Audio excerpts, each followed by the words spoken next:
লোকেরা আমাকে ম্যাক্সিমাম টেলিভিশনের সিরিজগুলোতে দেখেছে, টেলিভিশন সিরিয়ালে দেখেছে খুব গম্ভীর, কম কথা বলা। অন স্ক্রিন একটা পার্সোনা মানুষের তৈরি হয়ে যায়।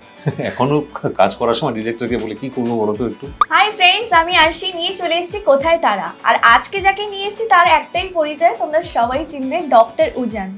বুঝতে পারছো কার কথা বলছি? না আদার দেন ঋষি কৌশিক দা। দাদা বলো তুমি কেমন আছো? ভালো আছি, তুমি কেমন আছো? আমি খুব ভালো আছি। মানে কি কলকাতারই ছেলে? না, আমি আসামের ছেলে। আমি কলকাতা আসার পর আমার কাজের জন্যই আসা, তারপরে এখানে শুরু করি। সোফার ভালো এক্সপিরিয়েন্স, কাজ করছি, অনেকে ভালোবাসা পেয়েছি, অনেক এক্সপিরিয়েন্স পেয়েছি।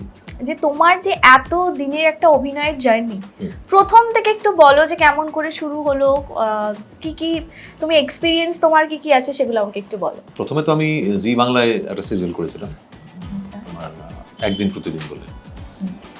সেটা শেষ হওয়ার পর বছর দেড়েক বাদে তখন স্টার নতুন করে লঞ্চ হয়, মানে প্রথম আসে স্টার জলসা, বাংলায় লঞ্চ হয় রিজনাল ল্যাঙ্গুয়েজে।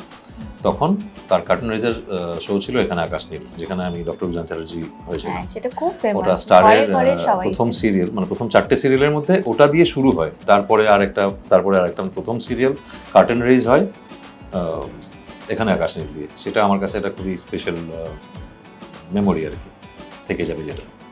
তুমি তো দুটোই করেছো, মানে সিরিয়ালও করেছো, সিনেমাও করেছো।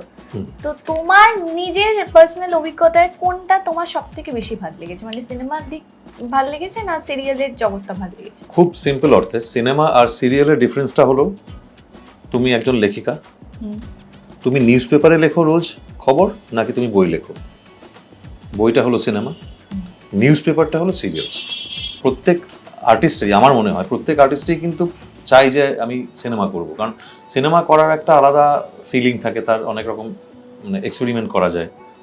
একটা সিরিয়াল করার সময় কি হয়, যত বড় হিট সিরিয়াল, এখনকার সিনারিওটা অনেকটা বদলেছে গত 4-5 বছরে, কিন্তু তার আগে সিরিয়াল হিট হওয়া মানে অনেক বছর চলে, মানে তুমি একটা ক্যারেক্টারেই তুমি 3-4 বছর পার করে দিচ্ছ। কিন্তু যারা সিনেমা রেগুলার করছে, সেই 5 বছর যদি সে 6টা সিনেমাও করে, 5টা সিনেমাও করে, 5টা ক্যারেক্টার আলাদা হওয়ার চান্সেস খুব বেশি থাকে।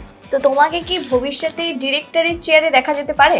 এখন অবধি ভাবিনি, কারণ আমার ডিরেকশনের কোনো গুণ আমি নিজের মধ্যে আজ অবধি খুঁজে পাইনি।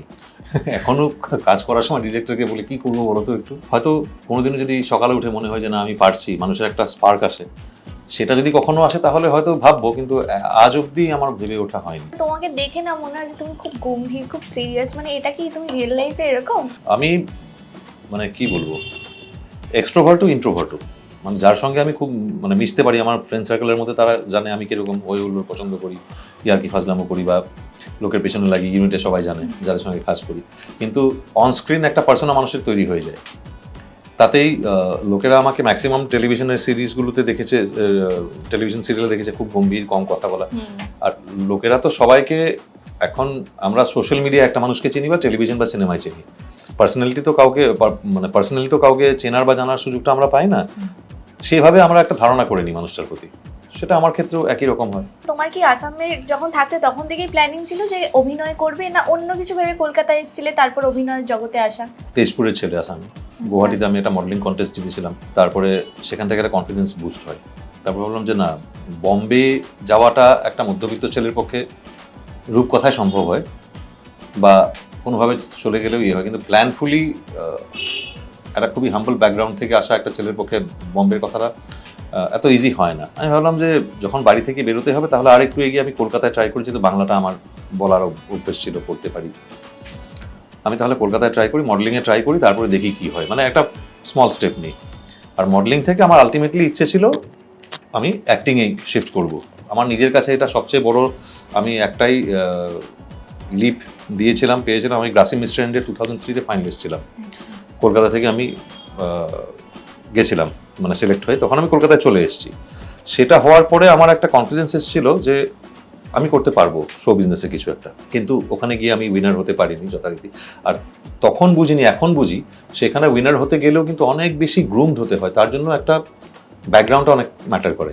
এখানেও টুকটাক ইয়ে করতে করতে আমি এবারে একটা অ্যাডের কাজের জন্য রিঙ্গোদার সঙ্গে আলাপ হয় আমার। আর প্রথম দেখাতে রিঙ্গোদা আমাকে খুব পছন্দ করলো, যে তখন অফার দিল একটা টেলিফিল্ম আছে, করবি? আমি বললাম হ্যাঁ করবো, আমি তো অ্যাক্টিং করতেই চাই। একটা দমন বলে একটা টেলিফিল্ম হয়েছিল, দমন সিনেমাটা, টেলিফিল্মটার নাম তারা মিউজিক বলে একটা চ্যানেল হতো আগে তো টেলিফিল্ম খুব হতো ওই সময়, তখন আমি ওটা করলাম। ওটা করার পরেই আমার কাছে একদিন প্রতিদিনের অফারটা আসে, আচ্ছা, তারপর থেকে টেলিভিশন তো এটা সিরিয়ালে দাও এটা। তুমি কলকাতায় আসার কত দিনের মধ্যে বা কতটা কলকাতা আমি আসি 2002-তে, আর আমার সিরিয়ালের জার্নি শুরু হয় 2005-এ, মানে 3 বছর এক্স্যাক্টলি।